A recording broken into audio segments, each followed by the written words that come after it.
crianças! Depois de passar alguns dias afastada, cuidando da minha saúde, estou de volta aqui com vocês. Que saudade que eu estava! Vocês se comportaram bem na minha ausência, né? Prestaram atenção nas aulas da professora Mauriele, fizeram as atividades. Que bom! Fico muito feliz em ver que vocês estão se esforçando e se empenhando. Continuem assim, que esse é o caminho do sucesso. A professora Mauriele já iniciou com vocês o tema das próximas aulas, certo? Então hoje nós vamos avançar um pouquinho mais. Em geografia, veremos sobre produção, circulação e consumo, e também sobre representações cartográficas. Em história, vamos trabalhar sobre a invenção do comércio e a circulação de produtos. E por fim, em língua portuguesa, vamos continuar estudando sobre concordância verbal. Estão preparados? O meu nome é Bruna e a nossa aula começa agora!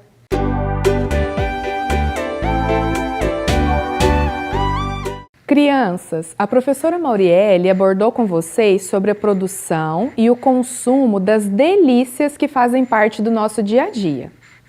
O arroz, o feijão e o café.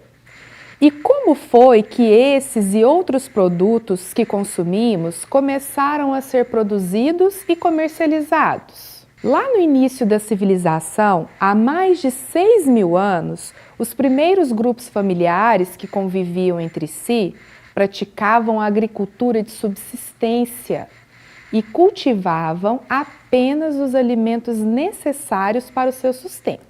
Assim como o cultivo agrícola, a criação de animais também era feita apenas para garantir a sobrevivência do grupo. Vejam aí na sua tela: peles de animais, peixes, carnes, grãos, como lentilhas e frutas eram alguns dos produtos utilizados há cerca de 6.000 anos. Pessoal, então esses eram os alimentos que eram produzidos e eram consumidos pelas famílias ou pelos grupos que conviviam entre si lá no início da civilização, quando tudo começou.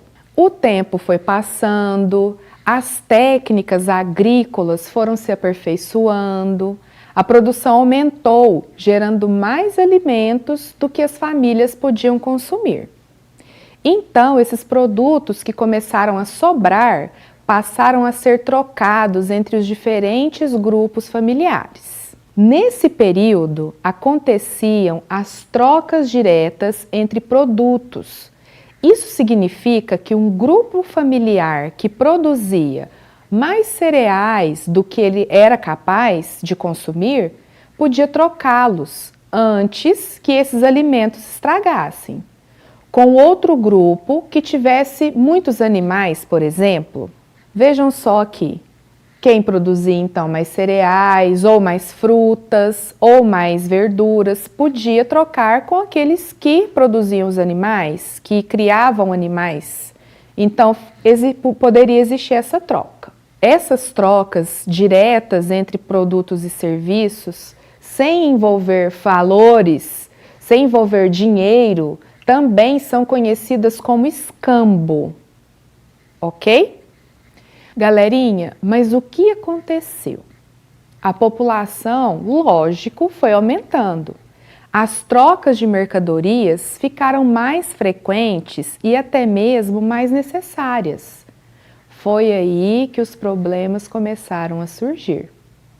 Por exemplo, qual seria a quantidade necessária de espigas de milho para trocar por um peixe?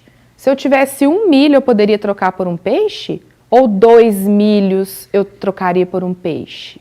Um boi equivaleria a quantos quilogramas de farinha? Um boi e um saco de farinha? Assim, entre muitos povos antigos, surgiram pessoas especializadas na compra e na venda de produtos, chamadas de comerciantes, que a gente já conhece hoje em dia. Então, essas pessoas ficaram responsáveis por definir, não, um saco de milho vai equivaler a um boi. Não, não, não. Um cesto de verduras a gente vai poder trocar por um saco de farinha. Então, nessa época, os comerciantes tinham essa responsabilidade. Nas aulas anteriores, nós conhecemos as grandes navegações. Vocês estão lembrados? Lá que trouxeram os navios, os portugueses ao nosso país?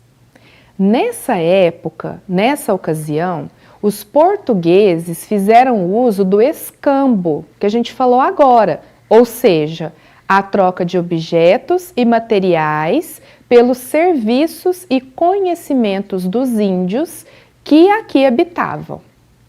Vamos assistir agora um vídeo que nos explica um pouco mais sobre esse processo que aconteceu aqui no Brasil.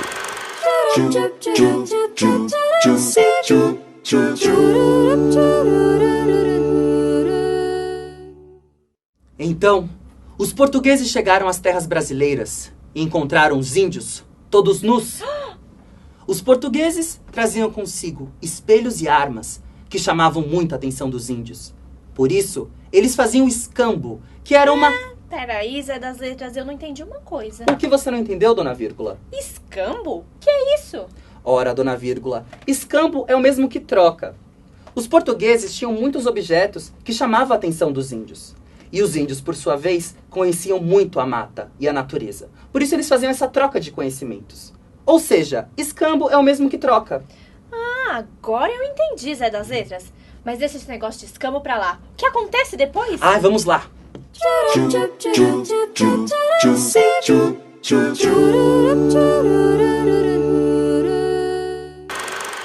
Crianças, nós vimos então que no início da civilização, o processo de produção e consumo era bem simples. Uma família ou grupo de pessoas produzia e o que não conseguisse consumir, trocava com quem precisava, certo? Hoje em dia é bem diferente, não é? Na aula passada, a professora Mauriele mostrou para vocês as etapas da produção do café. E vocês perceberam que o processo não era simples. Para fixarmos os nossos conhecimentos sobre esse processo, eu trouxe para vocês as etapas da produção do açúcar. Vamos ver aqui comigo. Aqui tem todo o esquema, do início ao fim do processo. Agora, vamos analisar cada etapa individualmente. A primeira etapa, a cana-de-açúcar é cortada e colhida na fazenda. Lembrando que antes disso já houve a plantação da cana, que também foi um processo, certo? Depois de colhida, ela é transportada até a usina. Lá na usina, a cana é moída e seu caldo é separado. Esse caldo é chamado de garapa. Vocês já devem ter experimentado uma garapinha por aí, não? Ela é aquecida para que saiam as impurezas e se transforma em um líquido doce e concentrado, como um xarope. Esse caldo vai lá para a refinaria, onde é separada a sacarose, que é um tipo de açúcar formado por açúcares mais simples. A sacarose, por fim, é transformada em cristais de açúcar, que são limpos e secos. Vejam só o processo gigantesco, quantas pessoas passaram por todo o processo de produção desse açúcar que está aí na sua casa. Primeiro começou lá na fazenda, depois foi transportado, gente, totalmente diferente de antigamente, que produzia e trocava. Produzia e trocava. Hoje não é assim mais, não é? Pessoal, vejam só. Eu trouxe aqui para vocês um recorte do Google Maps. Então, gente, esse açúcar que está aí na sua casa, que foi embalado, a sua mãe, o seu pai ou alguém da sua família foi lá e comprou lá no supermercado, ele foi embalado.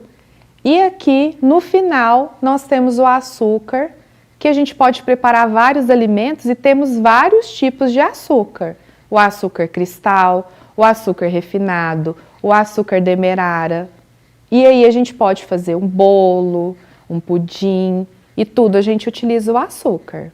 Pessoal, vejam só, o estado de Minas Gerais, o nosso estado, encerrou a produção da última safra de cana-de-açúcar com recorde na produção. E aqui, no Triângulo Mineiro e região, nós temos várias usinas de cana-de-açúcar. Eu trouxe aqui para vocês, essa é a reportagem que mostra sobre esse recorde que eu falei para vocês. E eu trouxe aqui um recorte do Google Maps que mostra a região do Triângulo Mineiro e as proximidades, para vocês observarem aí de casa quantas usinas temos nas proximidades de Uberlândia. Uberlândia está aqui e todas essas usinas aqui na nossa região. Essas usinas fornecem para todo o Brasil e algumas até exportam para outros países. Galerinha, assunto sério agora. Vocês perceberam que tudo o que consumimos depende do uso de matérias-primas ou são extraídos da natureza, não é? Dessa forma, quanto mais consumimos, mais exploramos a natureza e os seus recursos. Por isso, é importante pensar bem antes de comprar qualquer coisa, evitando assim a compra por impulso ou apenas para aproveitar promoções. Eu trouxe hoje uma dica de leitura para vocês. Essa obra fala como as propagandas e as promoções podem influenciar as pessoas a consumirem sem pensar em suas necessidades ou nas consequências do seu consumo. O livro se chama No Tempo em que a Televisão Mandava no Carlinhos e é da autora Ruth Rocha.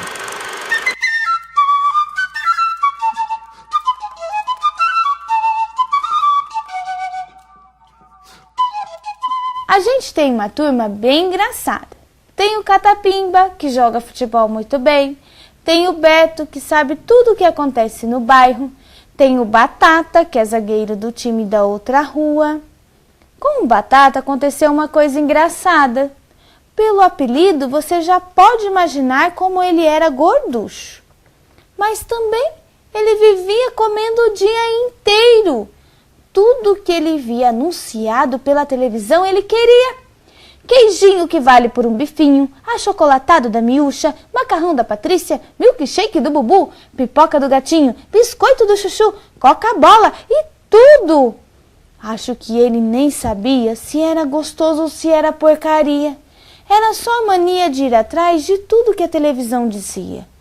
E com isso ele foi engordando, engordando e ficou uma bola. Dona Mariquinhas, que é a mãe dele, vivia querendo que ele comesse verduras, legumes, frutas. Ah, mas se tinha na mesa tomate e linguiça, o que é que você acha que ele comia? Por causa disso, o Carlinhos já ganhou um montão de apelidos. Bola, bolinha, bolão, bolacha, gordo e, como eu já disse, batata. De um tempo pra cá, ele começou a não gostar dos apelidos e dizia: "Meu nome é Carlos, não Batata. Se quiser me chamar de Carlão, tudo bem, mas bolacha não." Mas você sabe como é, né? Quanto mais a gente reclama, mais as pessoas chateiam. Então, ele resolveu fazer regime, sem falar pra ninguém. Assim como ele comia tudo que a televisão mostrava, resolveu também fazer o regime que a televisão mandava. E o Batata viu um anúncio de um tal Gororoba 2000, o melhor regime do Brasil. E no anúncio tinha uma porção de moças de biquíni que diziam que tinham emagrecido 200 quilos tomando a tal da porcaria. E era tudo importado dos Estados Unidos. Bom, para mim aquilo vinha da Transilvânia, que é a terra dos vampiros. Mas o Batata não teve dúvidas. Encomendou por telefone. E por que será que tem tanta porcaria que a gente pode encomendar por telefone? E era caríssimo. Mas o Carlão pegou todas as economias dele e mandou pelo correio. Recebeu uma caixa cheia de envelopes, que era para tomar 2 por dia, um no almoço e outro no jantar, misturando com água. Tinha sabor de chocolate, sabor de morango, sabor de baunilha e sei lá mais o que. E ele começou a derreter e estava bem contente. Mas com o tempo passou a ficar cansado, sem vontade de nada, tinha sono o dia inteiro, começou a ter dor de cabeça, enjoo, dor na barriga. E foi só aí que os pais dele descobriram o tal regime. Dona Mariquinhas e o doutor Mesquita chamaram um médico, que era o médico do do Carlão, há muito tempo. O médico ficou furioso. Como é que as autoridades permitem essa propaganda mentirosa? E o médico passou um regime para o Carlinhos de bife, frango, peixe, verduras, legumes e frutas. E só um pouco de pão e macarrão. E só um pouquinho de manteiga. E disse que não tinha nada que comer entre as refeições. E os pais dele começaram a chatear. Viu, meu filho? Eu sempre disse. Está vendo? A gente o tempo todo dá conselhos, mas as crianças não entendem. Crianças são assim mesmo, não tem juízo. Mas aí é que todo mundo teve a maior da surpresa. Esperem um pouco, o médico disse. Criança não tem juízo, mas adulto também não tem. Como é que vocês querem que criança coma alface enquanto os outros comem feijoada? Que coma frutas enquanto os outros comem pudim? Por isso, doutor Mesquita e dona Mariquinhas, esse regime que eu passei é pro Carlinhos e para toda a família. O doutor Mesquita está com a barriga redondinha e a dona Mariquinhas está toda cheinha. E é bom que todo mundo entre no regime. Nada mais de seguir conselho dos anúncios de televisão. É bom ver televisão, mas é preciso lembrar que todo mundo tem cabeça que serve para pensar.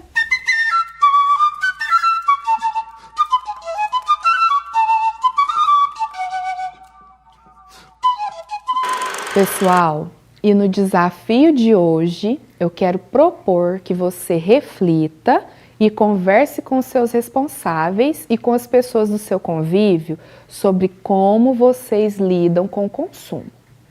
Para isso, vamos entender primeiro o que é publicidade. Vamos ver aqui comigo. Publicidade é uma técnica de comunicação em massa, cuja finalidade principal é fornecer informações sobre produtos ou serviços com fins comerciais. É, sobretudo, um grande meio de comunicação com a massa, com o propósito de condicioná-la para o ato da compra. Além de estimular a ação de compra, tem o propósito de dar maior identidade a um produto ou à empresa. Torna os benefícios e vantagens do produto conhecidos e aumenta a convicção racional ou emocional do consumidor em relação ao produto. Uma publicidade chega ao público-alvo através de diversos veículos publicitários, que em geral dividem-se em revistas, jornais, outdoor, cartazes, painéis, rádio, televisão, cinema. Pessoal, a publicidade nada mais é do que aquela propaganda, a gente costuma falar propaganda, que passa lá no canal que você assiste o seu desenho favorito, que passa lá na sua rede social quando você está lá rolando para ver os seus amigos, que passa no rádio. Ela mostra as vantagens de adquirir aquele produto, ela mostra por que aquele produto é interessante e às vezes até exagera um pouco para que você haja emocionalmente Nossa, eu preciso comprar esse negócio, mesmo sem você precisar. Então, agora nós entendemos o que é a publicidade e como ela pode agir no nosso emocional, certo? Então, aí, depois que você refletir e conversar com a sua família, que tal elaborar um texto sobre esse assunto? Sobre como o consumo pode ser prejudicial. Para direcionar a sua produção, eu tenho aqui alguns questionamentos cujas respostas podem te ajudar a compor o seu texto. Vamos lá. Então, os questionamentos serão: você acha que os anúncios publicitários trazem informações importantes sobre os produtos? Você sente que se deixa influenciar pela publicidade no momento da compra? Você lembra de algum anúncio que chamou a sua atenção?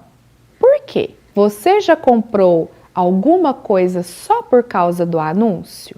Então, essas questões você não vai responder no seu texto.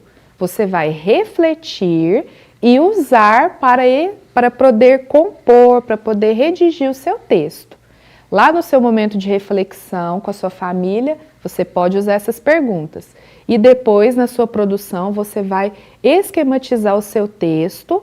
Não se esqueçam que a sua produção de texto deve ter introdução, desenvolvimento e conclusão.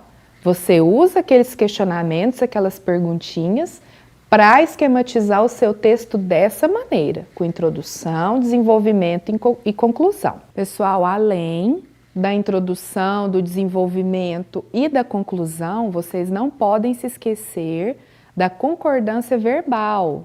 A professora Mauriele explicou na aula anterior para vocês. Vou dar aqui alguns exemplos do que é a concordância verbal para vocês recordarem aí na casa de vocês. Alguns exemplos que eu usei na aula de hoje. Vamos lá. E como foi que esses e outros produtos começaram a ser produzidos e comercializados? Nesta frase, eu vou dar um exemplo de concordância verbal para vocês. Vejam só. Começaram. E como foi que esses e outros produtos começaram a ser produzidos e comercializados? Eu poderia usar o verbo começar de outra maneira? Com outra conjugação? Não. Porque começaram é o verbo conjugado no passado. Então, ele concorda com a frase, ok? Vamos para mais um exemplo. O cultivo agrícola e a criação de animais era apenas para sua sobrevivência. Nessa frase, um exemplo de concordância verbal é aqui era. Eu não posso falar nesse contexto do texto, o cultivo agrícola e a criação de animais é apenas para sua sobrevivência. Porque o texto, essa frase, esse trecho, se refere a algo que aconteceu. Então, o verbo é o verbo era. Mais um exemplo para vocês ficarem craques aí em casa. Um grupo familiar que produzia mais do que era capaz de consumir. Um exemplo de concordância verbal nessa frase está aqui, produzia. Mais uma vez, porque estamos falando no passado. Mais um exemplozinho. Os portugueses fizeram uso do escambo. E aqui temos fizeram. Não tem como, eu não posso escrever os portugueses fez uso do escambo. Fizeram, estamos falando do passado. E o último exemplo para vocês, quero ver quem vai errar na sua produção aí, que eu duvido, depois de tantos exemplos. Minas Gerais encerrou a produção de cana-de-açúcar com recorde de produção. Aqui nessa frase, o exemplo de concordância verbal eu vou usar encerrou, porque foi este ano. Então, eu preciso conjugar o verbo dessa forma. Então, vocês estão treinadinhos aí para a produção de vocês, hein? Quero só ver como que vai ficar.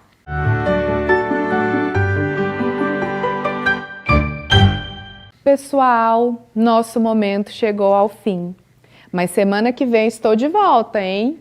Hoje aprendemos sobre o surgimento do comércio, vimos sobre as etapas da produção do açúcar, teve dica literária, foi tão legal, né? Não se esqueçam da reflexão e da produção de texto. Esse assunto é muito importante e é bem legal de trabalhar uma produção de texto. Espero vocês na próxima aula. Até lá!